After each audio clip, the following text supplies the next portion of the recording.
오늘 우리 하나님이 주신 말씀 듣겠습니다. 에베소서 5장 18절에서 21절 말씀 함께 보겠습니다. 제가 대표로 받들어 읽겠습니다. 18절부터 여러분 화면에도 나와 있습니다. 술 취하지 말라. 이는 방탕한 것이니 오직 성령으로 충만함을 받으라. 시와 찬송과 신령한 노래들로 서로 화답하며 너희의 마음으로 주께 노래하며 찬송하며 범사의 우리 주 예수 그리스도의 이름으로 항상 아버지 하나님께 감사하며 그리스도를 경외함으로 피차 복종하라. 아멘. 할렐루야. 예, 반갑습니다. 오늘 우리 6월 첫째 주일로 우리 하나님 앞에 예배를 드립니다. 정말 우리가 2023년 시작을 한 지가 엊그제 같다는 게 실감이 납니다. 근데 중반이 되었어요. 정말 세월이 참 빠르다 하는 것을 실감하게 됩니다. 오늘은 제가 이 말씀을 강론할 때 우리가 잘 아는 아마 서정주 시인의 국화옆에서 여러분 아마 좀 연세가 있는 분들은 아마 이 시를 예전에 교과서에서 대해서 아마 잘 아실 겁니다. 한번 우리 화면을 보시면서 한번 이 내용을 좀 보도록 하겠습니다. 한 송이의 국화꽃을 피우기 위해 봄부터 소쩍새는 그렇게 울었나 보다. 한 송이의 국화꽃을 피우기 위해 천둥은 먹구름 속에서 또 그렇게 울었나 보다. 그리고 아쉬움에 가슴 조이던 먼 젊음의 뒤안길에서 인제는 돌아와 거울 앞에 선 내 누님같이 생긴 꽃이여 노란 내 꽃잎이 피려고 간밤에 무서리가 저리 내리고 내게는 잠도 오지 않았나 보다. 여러분 오늘 등장하는 이 국화하면 한국에서는 대표적인 가을꽃으로 이렇게 연상이 되죠. 한국 가을이 참 아름다운데 국화를 통해서 그 절정을 보게 됩니다. 근데 요즘 이 한국에서는 유행하는 게 이 꽃을 따서 차로 마신다고 하죠. 참 사람들은 대단한 것 같습니다. 이 뭐든 몸에 좋다 그러면 사실 이 꽃은 보고 감상하는 건데 그거라도 따서 이렇게 먹는 걸 보면 참 사람들이 대단하다 하는 생각도 듭니다. 어쨌든 오늘 이 소개된 국화 옆에서 이 시의 내용을 보면요.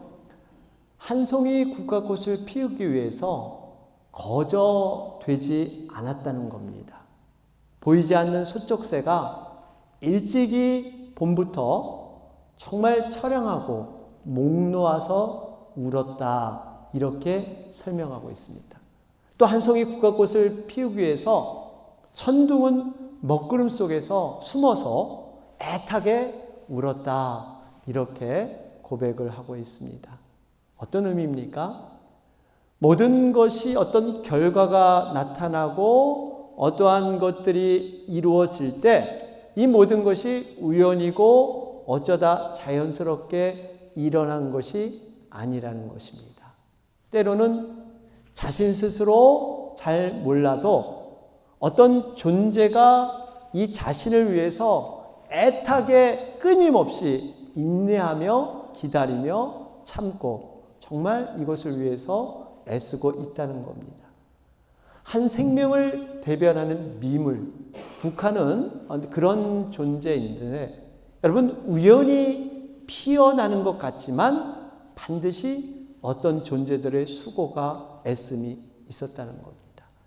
여러분 우리가 이것을 통해서 정말 하나님께서는 한 생명을 꽃피우기 위해서 우주적인 섭리를 동원해서 이 국화를 탄생하는 여러분 이러한 존재가 국화다 이렇게 노래하고 있죠. 여러분 한번 생각해 보면 잠깐 아름답게 피었다 사라지는 국화 생명조차도 하나님께서 우주적인 섭리와 조화 속에서 이루어진다면 우리의 인생은 어떻게 전개되고 있을까요? 때로는 내가 혼자 스스로 모든 걸 계획하고 내가 열심히 노력해서 지금의 삶을 살아가는 것 같지만 그게 모든 것이 전부일까요? 제가 예전에 학창 시절에 국어 선생님이 계셨습니다. 이 선생님께서는 저희 고등학교를 나오셨어요. 저희 선배님이셨는데 사범대학을 나와서 모교로 발령을 받아서 이렇게 국어 선생님이 된 분이셨습니다. 이분은 굉장히 어려서 가난하게 성장을 했다고 합니다. 그래서 그 아버님이 굉장히 엄하셨는데 모든 것을 절약하고 아껴라 이렇게 가르쳤다고 해요. 그러면서 이제 이분이 이런 얘기를 하시더라고요. 자신이 너무 가난해서 사실 정말 남들이 먹고 싶은 인삼을 먹지 못하고 그냥 무조각을 그냥 잘라서 씹으면서 공부하면서 부잣집 친구들은 몸에 좋은 인삼 먹고 공부를 했지만 자신은 무조각 먹으면서도 행복을 느끼고 감사를 잊던 그런 시절이었다. 왜냐하면 꿈이 있었기 때문에 뭐 그런 얘기를 하시면서 자신이 정말 아버지에게 받은 교훈 가운데 하나가 이 쌀미자에 대한 교훈이라고 저에게 소개를 해 주셨습니다. 여러분, 논에서 나는 쌀은 살이 되고 생명이 된다고 하죠. 여러분, 이 쌀미에 대한 이 내용 우리 화면을 보시면 사실 이 쌀미자 한자어인데요. 이 쌀미자가 사실 그 속에 풀어보면 88이라는 이 88이라는 의미가 그 안에 담겨져 있다고 합니다. 왜 88이라는 의미가 쌀미자 안에 담겨서 이 글이 완성이 됐을까? 이 88의 손길, 이 의미가 농부가 정말 이 벽을 통해서 그것이 밥상에 올라오는 그 밥알이 되기까지 88번의 손길이 이 밥상에서 완성된다고 합니다. 그래서 늘 그 아버님은 너가 이 밥 한 톨 흘리는 거, 이 밥 한 톨이 얼마나 귀한데 농부가 이 밥 한 톨을 만들기 위해서 88번이나 애쓰고 노력한 것이 있는데 너는 그것을 기억해라. 함부로 밥알을 흘리지 마라. 이런 교육을 받았다고 합니다. 여러분, 제가 말씀드린 요지는 지금 국화나 이런 밥상에 오는 밥 한 톨만 봐도 그 자체로 모든 것이 이루어진 것이 아니라 많은 사람들의 보살핌과 수고, 이러한 것을 통해서 여러분 모든 것이 이루어졌다는 겁니다. 우리의 인생은요, 겉으로 보기에는 혼자 내가 애써서 노력해서 내가 무엇을 얻고 지금 살아온 것 같지만 하나님의 섭리와 인도함, 그 보함에 우리가 살아가고 있는 줄로 믿습니다. 여러분, 우리가 때로는 하나님을 알면서도 하나님을 대적하기도 하고 하나님의 마음을 가슴 아프기도 하고 정말 그랬지만 마치 한 송이 국화꽃과 같은 우리의 인생을 하나님은 피우시기 위해서 그토록 참으시고 인내하시고 몸부림치면서 우리를 기다려 주셨기 때문에 우리가 이 자리에 있는 줄로 믿습니다. 그분은 밤새도록 우리를 위해서 간절히 기도하시면서 어떻게든지 온전한 생명으로 이것이 태어날 수 있도록 그렇게 하신 하나님의 그 놀라우신 그 사랑과 헌신, 여러분 그것 때문에 우리가 지금 이 자리에 살아가고 있다는 거예요. 많은 사람들은 영성이 있기를 원합니다. 여러분, 참된 영성은 과연 무엇일까요? 영성하면 어떤 분은 굉장히 영성하면 신비하고 초능력적이고 고차원적인 이런 것을 먼저 떠오르는 분이 많이 있습니다. 영성 있는 분 하면 보통 사람이 없는 어떤 심미적인 능력을 소유한 것처럼 이런 생각을 하시는 분이 더러 있어요. 그런데 여러분, 과연 그럴까요?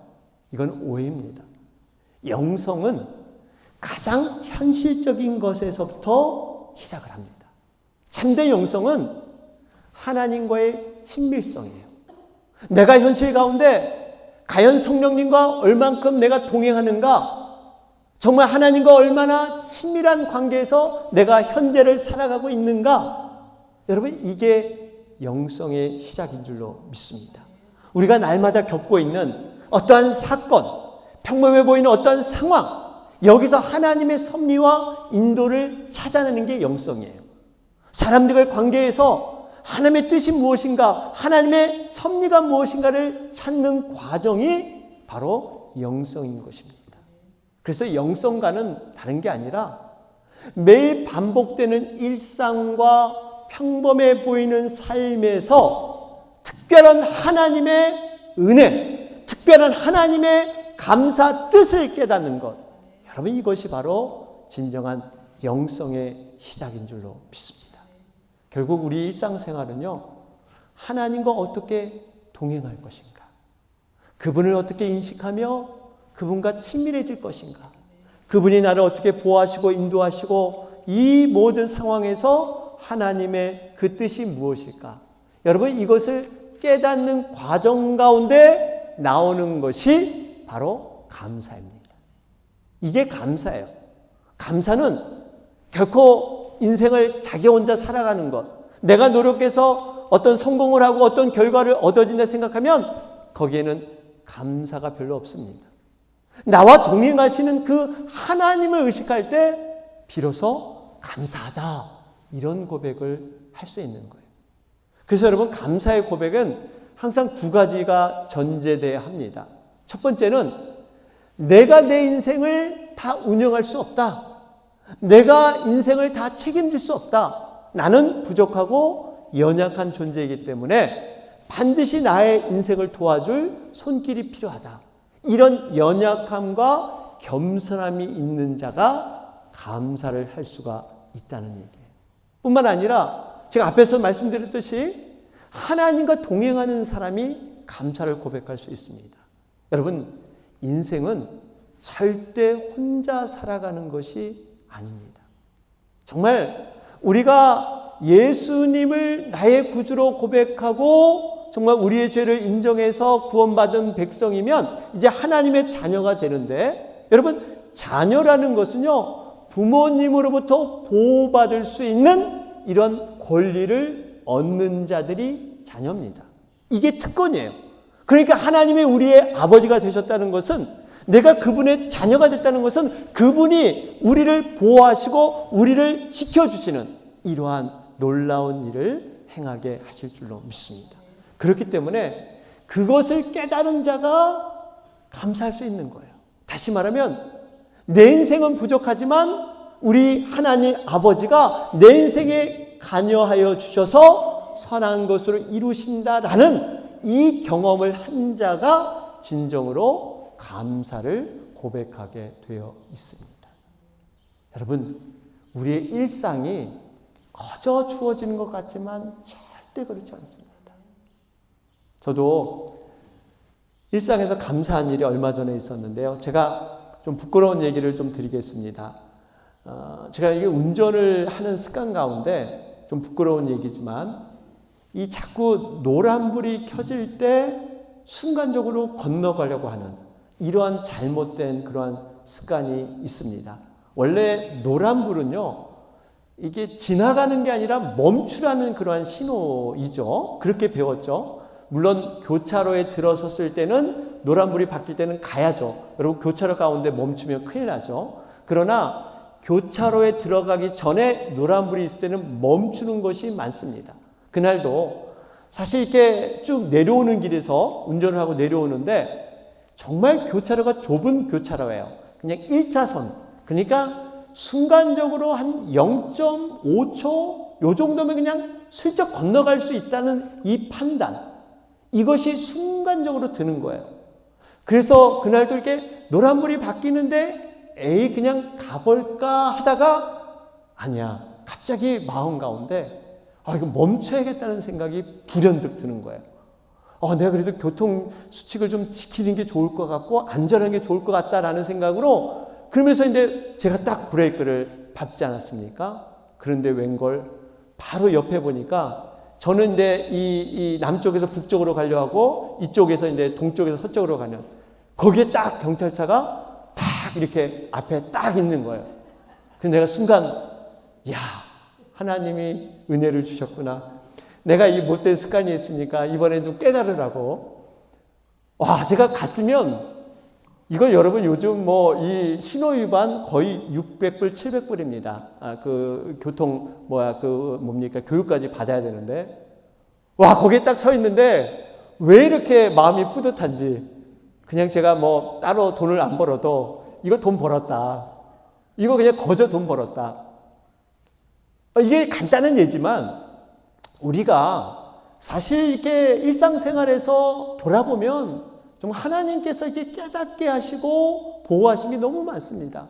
저는 운전하다가 그런 일들이 너무 많아요.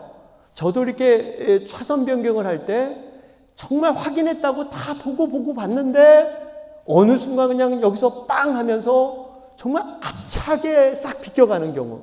반대로 어느 차는 또 본 것 같이 여기지만 제 앞으로 갑자기 밀고 들어와가지고 정말 부딪히기 그 순간 간신히 그냥 벗어나는 경우. 여러분 이런 일들이 있습니다. 그럴 때 이게 우연이 된 것일까요? 아닙니다. 하나님께서 정말 우리 일상 가운데 지키시고 보호하셔서 물론 때로 사고도 나기도 하지만 그 사고 난 거는 정말 몇 번 중에 한 번이었어요. 우리가 사실 만약에 부지하고 우리가 잘못한 거로 사고 났다면 얼마나 많은 사고를 경험한지 몰라요. 여러분 이런 걸 보면 이게 빙산의 조각이지만 이런 하나님의 도우심 이것을 우리는 발견하게 되는 줄로 믿습니다. 그래서 감사에 대해서 영성학자인 게리 토마스는 이런 말을 했어요. 감사는 안전벨트와 같다. 안전벨트. 여러분 안전벨트 평상시는 별로 중요하게 생각을 안 하죠. 그런데 사고가 날 때는 이 안전벨트를 했느냐 안 했느냐에 따라서 엄청난 생명의 차이가 나는 거예요. 이거와 같다는 거예요. 그러니까 우리가 감사는요 평상시 때 그냥 안 하고 넘어가도 별로 티가 안 나는데 감사 생활을 쭉 한 사람들은 만약에 삶에 어떤 문제가 생기고 어려움이 생길 때 할 때 여러분 그 문제와 어려움을 쉽게 극복할 수 있는 비결 이것이 바로 감사의 능력인 줄로 믿습니다. 이 감사는 단순히 감사로 끝나지 않습니다. 우리가 감사할 때 거기에 기쁨이 오고 행복이 오고 평안이 오고 좋은 인간관계가 형성되는 여러분 감사는 줄줄이 어떤 하나님의 복을 이끄는 그러한 능력이 감사에 포함되어 있습니다. 오늘 본문은 우리가 자주 대하는 구절입니다. 이 구절 안에 4가지 핵심적인 단어가 있습니다. 여기 4가지를 보면 하나가 성령 충만, 찬송, 감사, 복종 이렇게 4가지의 핵심 단어가 오늘 본문에 기록되어 있어요. 여러분 우리가 이 감사라는 것, 이 감사를 해도 되고 안 해도 되고 아니면 감사를 의도적으로 어떤 훈련하듯이 연습하듯이 습관화하면 이 감사를 할 수 있을 것인가? 물론 그렇게 시작을 하는 것은 가능합니다. 그런데 이게 다가 아니라 감사는 궁극적으로 성령 충만해서 여러분 비롯되는 줄로 믿습니다. 이 감사는 궁극적으로 영적인 사람이 하는 거예요.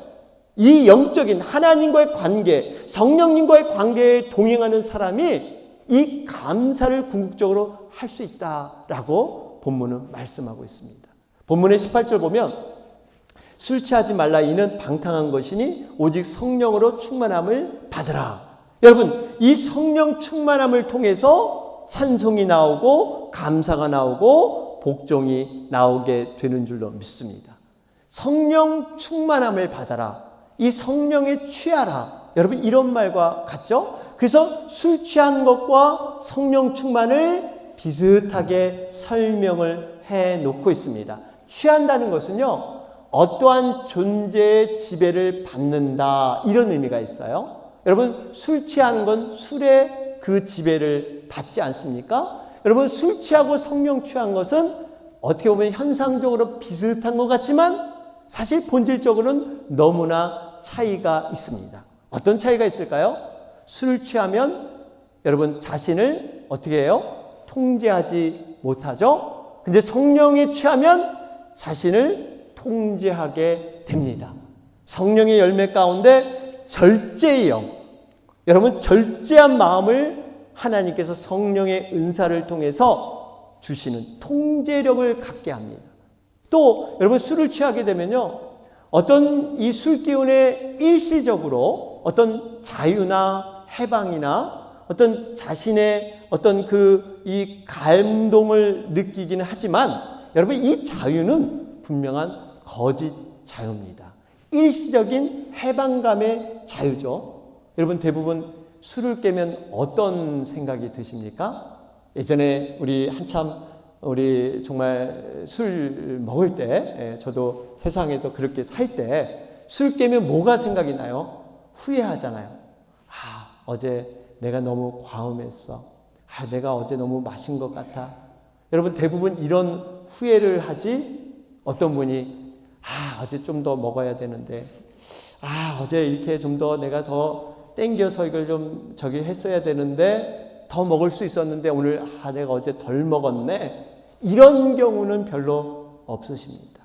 그런데 성령에 취하면요, 어떤 생산적인 것을 생각하고 정말 하나님이 주시는 그 진리의 자유, 여러분 이것을 누리게 되는 줄로 믿습니다. 여러분 이런 성령 충만하게 되면 어떤 일이 일어나느냐? 첫 번째, 예배가 살아나게 됩니다.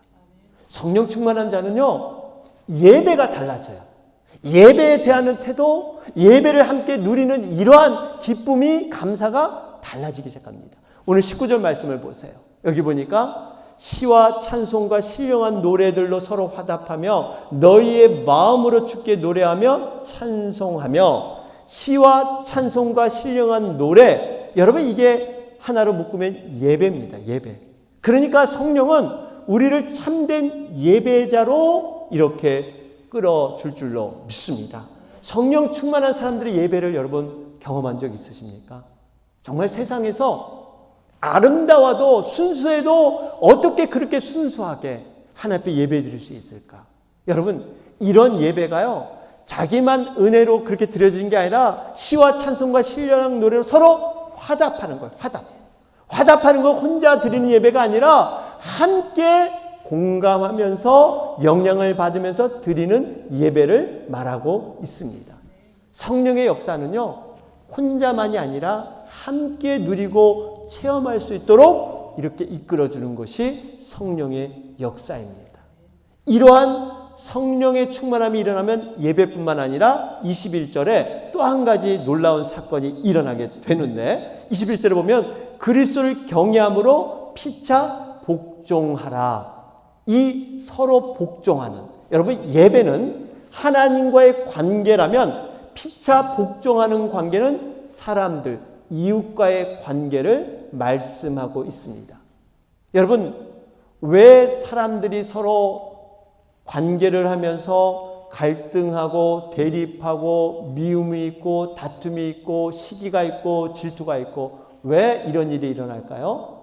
우리가 타락함으로 말미암아, 죄를 지음으로 말미암아 이런 현상들이 일어난 것이게 된 것입니다. 여러분 이럴 때 이 복종하라, 여러분 어떻게 우리가 사람이 어떻게 서로 복종하냐? 이 사람은 아직까지 죄성이 있어서요, 자기 중심적인 자아가 강합니다. 여러분 복종하라 그러면 갈등이 나고 거기서 내가 더 우위에 차지하려고 하는 것이 인간의 죄성 안에 있어요. 그러면 이것을 어떻게 피차 복종하느냐? 이것이 아름다운 관계고 분명히 말씀인데 한 가지 전제가 그리스도를 경외함으로. 여러분 우리가 피차 복종은 아무리 인간적인 힘으로 할 수 없습니다.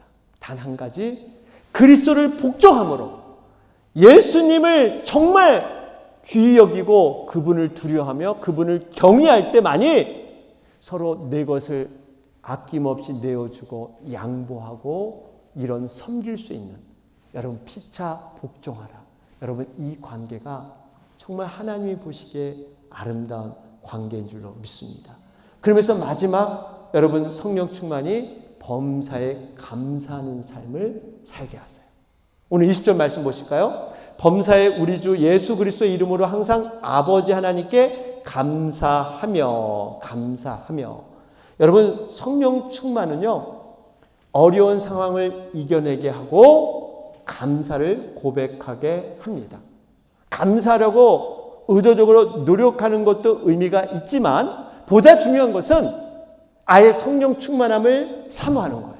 그 성령의 능력으로 우리가 감사를 고백할 수 있다고 말씀하고 있습니다. 여러분, 사람은 누구나 예외 없이요, 상황의 지배를 받습니다. 상황이 좋으면 감정도 좋고 기분도 좋고 감사도 절로 나오고, 그런데 상황이 나빠지면 감정이 다운되고 여러 가지 불평과 원망과 이유들이 등장을 하는 것입니다. 여러분, 우리가 어떤 상황이 딱 닥칠 때 이 상황이 자신의 연약함과 부족함 때문에 그렇다 생각하면 정말 그분은 성숙한 분이에요. 그런데 대부분 외부나 다른 사람에게 이 이유를 찾으려고 합니다. 이러다 보면 어둠의 영에 갇혀서 불평과 원망이 시작이 되죠. 여러분, 이 모습이 이스라엘 백성들을 통해서 우리에게 보여준 그러한 모습이었습니다. 이스라엘 백성들 어땠습니까? 광야를 지날 때 먹을 것이 없다, 물이 없다. 그러자 하나님께서 그 물과 음식을 해결해 줬어요. 그런데 이 동일한 상황이 되면, 조금의 어려운 상황이 되면 도와주신 하나님의 능력과 하나님에 대한 감사보다는 또 불평과 원망이 그들을 마음을 사로잡았습니다. 이게 계속 반복되지 않습니까? 여러분, 이러한 상황 속에서 어떻게 과연 우리는 감사를 할 수 있을까? 오늘 20절 말씀 다시 보면 20절 말씀에 우리 주 예수 그리스도의 이름으로 항상 아버지 하나님께 감사하며, 여러분, 감사를 제일 먼저 해야 될 대상, 제일 먼저 어떤 감사부터 해야 되느냐? 하나님께 먼저 감사해야 될 줄로 믿습니다. 이 하나님이 아버지래요. 아버지. 여러분, 이 아버지라는 의미를 잘 묵상을 해야 돼요. 이 아버지. 어떤 분은 이 아버지에 대해서 과거에 어렸을 때 안 좋은 기억이 있어서 아버지 하면 그냥 하나님 아버지까지도 별로 안 좋은 분, 이런 분들도 없지 않아 계시더라고요. 그런데 여러분, 육신의 아버지와 하나님의 아버지는 엄청 다릅니다. 그 이미지를 표현하기 위해서 아버지라는 표현을 했는데 하필이면 자신의 개인적인 체험 때문에 그 아버지의 기억을 아주 안 좋게 생각하는 분이 없지 않아 있더라고요. 어쨌든 간에 여러분, 이 아버지라는 의미, 여러분, 우리가 왜 불평하고 왜 원망하느냐? 이유는 딱 한 가지입니다. 내가 하나님 앞에 불평하고 원망할 때 나는 하나님 앞에 A라는 것을 가지고 이렇게 간절히 기도했습니다. 나름대로 열심히 기도했어요. 믿음을 가지고 열심히 간구했는데 결과는 뜻대로 되지 않을 때가 있습니다. 이럴 때 섭섭해할 수 있어요. 이럴 때 마음이 무너지고 이렇게 하나님의 존재와 능력에 대해서 회의를 갖고 의심할 수가 있어요. 그런데 그럴 때 가장 중요한 것은 하나님 마음의 중심, 하나님 마음이 어떤 마음인가를 늘 기억하면서 우리가 그 상황에서 회복하는 것이 필요합니다. 여러분, 하나님은 어떤 하나님입니까? 우리가 하나님은 정말 아버지로 생각하고 그분이 어떤 마음이고 어떤 분인가를 우리는 기억해야 될 줄로 믿습니다. 그게 로마서 8장 32절 말씀이에요. 여기 보니까 자기 아들을 아끼지 아니하시고 우리 모든 사람을 위하여 내주시니가 어찌 그 아들과 함께 모든 것을 우리에게 주시지 아니하겠느냐. 독생자 아들을 내어주신 분이 어떻게 우리에게 모든 것, 그 자녀, 사랑하는 자녀에게 모든 것을 주시지 않겠느냐. 여러분, 세상 말로 자녀가 원하면 눈이라도 뽑아서, 내 간이라도 뽑아서 내어주실 그 마음이 바로 하나님의 마음인 줄 믿습니다. 이런 분이 무엇에 인색해서 여러분 우리에게 원하는 걸 안 주시겠어요? 이런 하나님의 아버지의 마음을 여러분 기억하시길 바랍니다. 그런데 문제는 바로 우리들입니다. 우리들이 너무 자기중심적이에요. 너무 이기적입니다. 우리는 한치의 앞도 내다 못 보면서 5분 뒤에 일어날 이러한 일이 어떤 일이 있을지 모르면서 철없는 아이, 철부지 아이처럼 부모에게 그저 자신이 필요하다고 생각한 것, 자신이 좋다고 여기는 것, 갖고 싶은 것, 이것만을 요구하는 경우, 마치 여러분 10살 난 아이가 이 자동차 레이스 게임에 빠져가지고 이 게임 중독이 돼서 실제로 자동차를 몰고 싶은 거예요. 한번 10살이 됐는데 이 아버지 차를 한번 몰고 싶습니다. 아버지에게 졸라댑니다. 아버지, 나 운전하게 해주세요. 키를 한번 줘보세요. 내가 운전하고 싶습니다. 여러분, 이렇게 조른다고 아이 뜻대로, 그래, 장하다, 내 아들아, 네가 이제 운전할 수 있는 이런 철이 들었구나 하고 쉽게 10살 난 아이에게 여러분 자동차 키를, 네 생각이 장하다, 네가 원함이 참 정말 훌륭하다, 이러면서 운전키를 줄 부모가 아무도 없습니다. 아이 입장에서는요, 울고 불고 떼를 쓰겠죠. 아, 내가 부모를 잘못 만났다. 혹시 나를 어디 주워다가 입양한 것은 아닐까? 우리 부모가 내 진짜 부모 맞아? 이 불평과 원망이 얼마나 아이 편에서 있겠어요? 꼭 같습니다. 여러분, 하나님은 우리가 분명히 알아야 할 것은 육신의 부모보다 우리를 더 사랑하시는 분이십니다. 정말 우리를 잘되게 하고 이 땅에서 형통한 길을 가기를 원하시는 것이 하나님의 마음인 줄로 믿습니다. 여러분, 이 마음을 붙잡으면 우리가 어떠한 결과와 어떠한 상황이 돼도 하나님은 합력하여 서로를 이루시는 분명한 하나님인 줄로 믿습니다. 로마서 8장 28절 보세요. 우리가 알거니와 하나님을 사랑하는 자, 곧 그의 뜻대로 부르심을 입은 자들에게는 모든 것이 합력하여 선을 이루느니라. 여러분, 모든 것이 합력하여 선을 이룬다.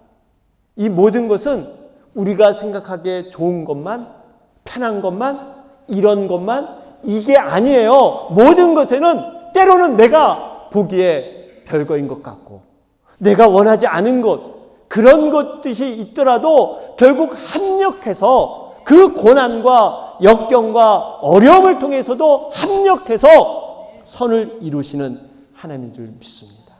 우리는 이 하나님이 우리의 아버지가 되시기 때문에 평생토록 신뢰하며 따르는 것. 여러분, 이 따름 속에는 항상 감사가 여러분 그 안에 있어야 될 줄로 믿습니다. 결론을 맺겠습니다. 여러분, 우리가 감사에 있어서는 만일이라는 조건을 달아서는 안 됩니다. now, 지금, 여기서 만일 이랬으면, 만일 저랬으면, 여러분, 이건 일어나지도 않고 이런 사람은 앞으로도 이루어져도 감사를 하기 어려운 사람이에요. 우리가 진정한 감사는 현재의 삶에서 미세한 하나님의 그 모습과 음성, 그것을 발견할 때 하나님이 하셨다, 하나님이 인도하셨다. 여러분, 성령은 깨닫게 하는 영인 줄로 믿습니다. 그래서 우리가 성령 충만함을 사모해야 돼요. 그 영적인 사람은 미세한 하나님의 움직임에도 깨닫고 찾아내서 감사를 할 수 있기 때문입니다. 오늘 아무런 사고 없이 가족들이 그저 저녁에 일상을 마치고 평안히 식탁에 둘러앉은 것, 여러분 감사하시길 바랍니다. 잠깐 틈을 내서 따뜻한 햇살을 받으며 푸르른 하늘을 우러다 볼 수 있다는 것, 여러분 감사하시길 바랍니다. 오늘도 침대에서 눈을 떴더니 내가 정말 제정신에 멀쩡한 그러한 이 환경 속에서 맑은 공기와 맑은 이러한 하늘이 있다는 것, 이것을 볼 수 있다는 걸 감사하시길 바랍니다. 일상에 보면 작은 것에 감사할 것이 너무 많습니다. 여러분, 우리는 상황과 조건이 중요한 게 아니에요. 내 마음이 어디를 향하고 내 마음의 기준이 어디 있느냐, 이것이 바로 천국의 의미인 줄로 믿습니다. 아무쪼록 일상이 감사합니다. 범사가 감사합니다. 이걸 기억하며 감사로 영광 돌리는 여러분과 제가 되길 주님의 이름으로 축원합니다. 아멘. 주의 은혜라 주